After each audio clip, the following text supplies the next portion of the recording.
Maka pertanyaan di kuburan itu pun yang bisa menjawab hanya orang-orang yang punya keimanan. Makanya ada yang ditanya, "Ma taqulu fi hadzal rajul fikum?" "Ma dinuk?" Apa agamamu? Gimana pendapatmu tentang orang yang diutus ini? Apa kata dia? Dia mengatakan, "Sami'tun nas yaqulun faqultu." Aku mendengar. Telinga ini salah satu sarana untuk menuntut ilmu. Aku mendengar orang-orang mengatakan agamanya Islam. Aku juga ngomong Islam. Aku mendengar orang-orang mengatakan nabinya Muhammad. Ya aku juga ngomong Muhammad. Tapi tanpa ada keyakinan. Maka dikatakan kepada orang ini, la darait wala talaut. Engkau nggak ngerti, engkau nggak belajar. Lalu dipukul kepalanya dengan hammer yang membuat dia hancur. Ahibati fillah. Ada orang-orang yang dibenci sama Allah. Orang itu kullu ja'darin, jawab, sombong, angkuh. Orang sombong itu bukan orang kaya. Enggak. Orang sombong itu orang yang menolak kebenaran. Dan Nabi SAW, wa ghamtun nas, dan meremehkan orang. Allah benci seorang. Sakhabin fil aswaq. Teriak-teriak di pasar. Gambaran bahwa yang ada dalam benak dia dunia. Bagaimana dia berpikir uang dia bertambah, berkembang. Bahkan dia siap untuk marah-marah demi dunia.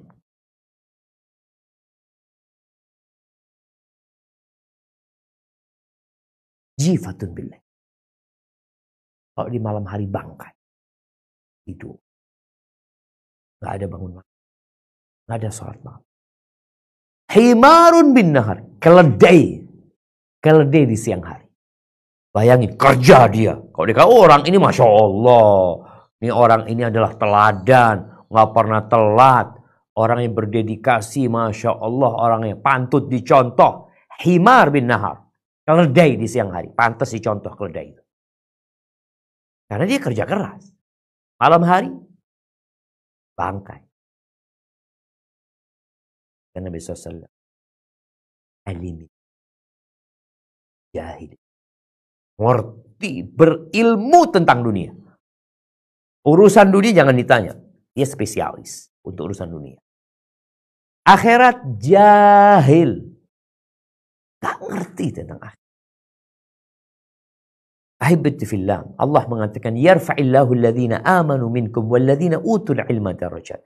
Allah mengangkat derajat orang-orang yang beriman. Dan yang berilmu diangkat beberapa derajat di atas orang yang beriman. Artinya ketika orang semua beriman berdasarkan ilmu ya. Tapi ada orang yang menambah ilmunya sehingga derajatnya lebih tinggi. Ana akan bacakan sebuah hadis dari Qais bin Katsir rahimahullahu ta'ala qala qadima rajulun minal Madinah ala Abi Darda di Dimashq. Suatu hari ada orang yang datang dari kota Madinah menuju ke Syam, menuju ke Damaskus. Ya jaraknya sekitar 800-900 km. Sampai situ Abu Darda sahabat Nabi radhiyallahu ta'ala. Dia bertanya, ma aqdamaka ya akhi? Apa yang mendorongmu datang ke sini itu apa? Lakukan perjalanan jemaah. Di masa lalu nggak seperti sekarang. Hadithun, kata orang ini. Hadithun balagani annaka tuhaddithuhu an Rasulillah SAW. Sebuah hadis yang telah sampai berita kepadaku kalau engkau menyampaikannya dari Nabi SAW. Artinya kau dapat hadis itu langsung dari Nabi SAW. Qala ama ji'ta li haja. Betul, engkau datang bukan karena ada keperluan lain. Mungkin sekalian berdagang, sekalian mau jalan-jalan, sekalian belanja. Qala la. Ama qadimta li tijara. Engkau benar, bukan datang karena mau ada perniagaan. Ma ji'tu illa fi talabi hadzal hadis. Aku tidak datang kecuali untuk hadis ini. Qala. Maka Abu Darda mengatakan, fa inni sami'tu Rasulullah sallallahu alaihi wasallam yaqul. Aku mendengar langsung dari Rasulullah sallallahu alaihi wasallam. Beliau bersabda, "Man salaka tariqan yabtaghi fihi ilman, salakallahu bihi tariqan ilal jannah." Barang siapa yang meniti jalan dalam rangka menuntut ilmu, maka Allah akan kasih jalan, Allah akan mudahkan jalan dia menuju ke surga. Menuju ke surga. Ilmu apa? Ya ilmu tentang tadi, gimana kita balik ke surga. Yang meniti ilmu karena berharap wajah Allah Azza wa Jalla, Allah akan mudahkan jalan menuju ke surga. Wa innal malaika la tada'u ajnihataha ridhaan li talibil ilm. Sesungguhnya para malaikat itu meletakkan sayapnya, bayangin ya. Malaikat makhluk yang bersayap. Dia terbang, berkeliling ya. Ketika melihat majelis ilmu, dia langsung turun, meletakkan sayapnya. Sebagai bentuk keridhaan untuk orang yang menuntut ilmu. Wa innal alim la yastaghfir lahu man fis samawati wa man fil ardi. Orang yang berilmu, orang alim. Jadi ada orang alim, ada orang ahli ibadah. Orang yang berilmu ini beristighfar untuknya. Yang di langit, malaikat-malaikat beristighfar. Dan yang di bumi, itu beristighfar untuk dia. Hattal hitan fil ma. Sampai ikan-ikan di air itu berdoa memohon ampunan buat orang yang berilmu. Bukan buat orang yang ahli ibadah. Ilmu apa? Ilmu yang tadi mengantarkan ke surga Allah Azza wa Jalla. Wa fadlul alim alal abid. Keutamaan orang yang berilmu dibandingkan orang yang ahli ibadah. Ini sama-sama dalam urusan akhirat. Yang satu fokus beribadah, puasa sunnah, dia berzikir, dia sholat sunnah, dia sodako, berangkat umroh, berangkat haji. Orang ahli ibadah, Masya Allah, kata orang-orang baik ini. Bagaimana perbandingan antara orang alim dan orang ahli ibadah? Siapa yang membuat perbandingan ini? Baginda Nabi kita Muhammad alaihissalatu wassalam. Beliau mengatakan, "Fadlul alim 'alal 'abid ka fadlil qamar 'ala sa'iril kawakib." Seperti kemuliaan rembulan dibandingkan bintang-bintang. Semalam kita melihat bulan itu bulan. Masya Allah. Atau sebelumnya. Malam ini kita masih melihat bulan itu, ya udah mulai berkurang bulan itu. Tapi bandingkan ya. Bagaimana ketika bulan purnama itu berada di tengah langit di malam hari. Kita tidak akan melihat bintang-bintang kecuali jauh dan sedikit. Maka seharusnya seorang ketika mendengar hadis ini, dia termotivasi untuk menjadi penuntut ilmu agar menjadi orang yang alim. Sehingga dapat kemuliaan tadi. Jangan dipikir duduknya kita sekarang menyimak secara virtual nih, duduk. Mungkin sebagian orang berpikir, ahsan ana zikir. Ya, zikir itu ibadah. Tapi sekarang kita belajar itu juga zikir. Zikir plus menambah keilmuan kita. Sehingga kita bisa menjadi orang yang tambah ilmunya. Innal ulama warasatul anbiya. Sesungguhnya para ulama itu pewaris para nabi. Para ulama syariat. Kenapa? Kalau urusan dunia, Nabi SAW tidak mewariskan urusan dunia. Bahkan Nabi pernah mengatakan kepada para sahabatnya, "Antum a'lam bi umuri dunyakum." Kalian lebih berilmu dengan urusan dunia kalian. Ini cerita sahabat ketika mereka mengawinkan kurma ya. Nabi mengatakan kalau dibiarkan kan dia akan berbuah sendiri gitu. Nabi nggak pernah bercocok tanam di kota Mekah. Sahabat akhirnya udah nggak dikawinin. Ternyata hasilnya jelek. Karena Nabi SAW mengatakan kalian lebih ngerti urusan dunia kalian. Jadi kalau urusannya urusan dunia, ya kalian lebih ngerti. Tapi kalau urusan akhirat, di sini para ulama itu pewaris para nabi. Innal anbiya lam yuwarithu dinaran wala dirhaman. Para nabi itu tidak mewariskan dinar, tidak mewariskan emas dan tidak perak. Bukan harta yang diwariskan para nabi. Wa innama warrathul ilm.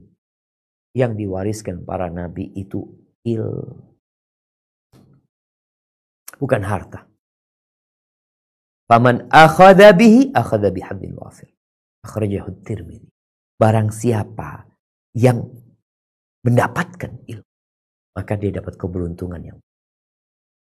Ada sebuah kisah jemaah, Abu Hurairah radhiyallahu taala anhu. Beliau pernah menjadi gubernur di kota Madinah ya. Beliau pernah datang ke pasar kota Madinah. Ya, kita tahulah pasar ini hiruk pikuk manusia yang berjualan, yang menawarkan barangnya, yang memanggil pembeli, yang memberikan pelayanan. Udahlah, pasar. Ketika mereka sedang rame-rame, Abu Hurairah berteriak memanggil mereka. Ma'ajazakum. Betapa lemahnya kalian, betapa, ya Allah, kurangnya akal kalian. Ada apa? Abu Hurairah kata dia. Orang kumpul nih akhirnya. Di Masjid Nabawi sedang dibagikan pusaka Rasulullah SAW. Dan kalian gak ikut. Kalian sibuk di pasar sini. Itu orang dengar kayak gitu jamaah, meninggalkan tokonya, jualannya, berangkat ke masjid. Kenapa? Mereka mau mendapatkan bagian dari pusaka warisan Nabi Muhammad SAW. Berangkat. Sama Abu Hurairah ditunggu di pasar. Yakin Abu Hurairah mereka balik lagi. Kemudian nggak berapa lama balik lagi ke pasar orang-orang ini. Loh, kenapa balik? Ya Abu Hurairah, nggak ada yang dibagi-bagi di masjid. Apa yang dibagi-bagi? Nggak ada. Nggak ada pembagian apa-apa di masjid. Terus kalian ngelihat apa? Kita ngelihat ada majelis itu, ada yang belajar fikih, belajar hadis, yang sholat macam-macam lah.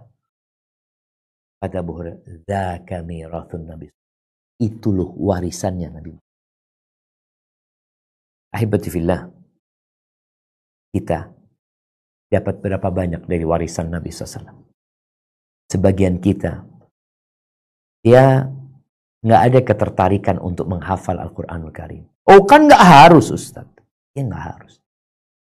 Emangnya engkau sekarang belajar ilmu yang engkau dalamin harus? Enggak kan? Jadi ada ilmu yang wajib jemaah, ada ilmu yang nggak wajib. Ilmu wajib itu yang berkaitan dengan keimanan kita, yang berkaitan dengan ibadah yang akan kita lakukan, kita wajib tahu. Kayak mau puasa, ya kita harus belajar puasa. Tapi tadi yang disampaikan, ada orang yang punya tertarikan hafal Quran. Hafalan Qurannya cuma qul huwallahu ahad, qul a'udzu birabbil falaq, qul a'udzu birabbin nas. Tapi kalau dalam urusan ilmu dunia, oh dia paling top, nomor 1, paling senior. Kenapa nggak tertarik? Bukankah kedudukan, kalau di dunia kedudukan dengan ilmu tadi, di akhirat juga seperti itu. Tapi dengan warisan Nabi, dengan petunjuk yang Allah turunkan. Urusan dunia selesai.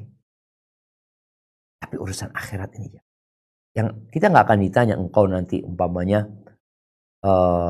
S1, S2, S3, yang akan ditanya tentang an-ilmi, tentang ilmunya digunakan buat apa.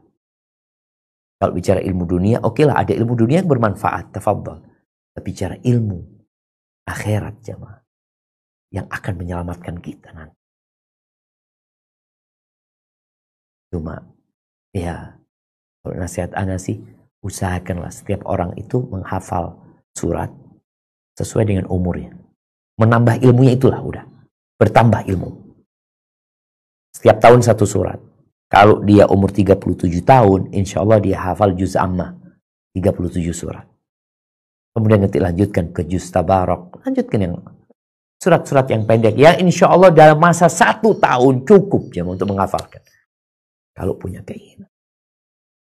Ahibati fillah, ketahuilah bahwasanya ilmu ini yang memperbaiki jiwa kita. Oleh karena itu, coba dibuka surat Muhammad ayat 19.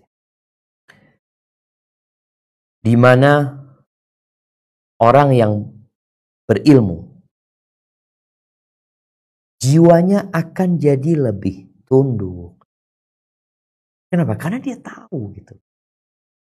Dia tahu sama Allah, dia kenal sama Allah, dia nggak akan congkak, dia nggak akan sombong, dia tidak akan tertipu dengan dunia ini.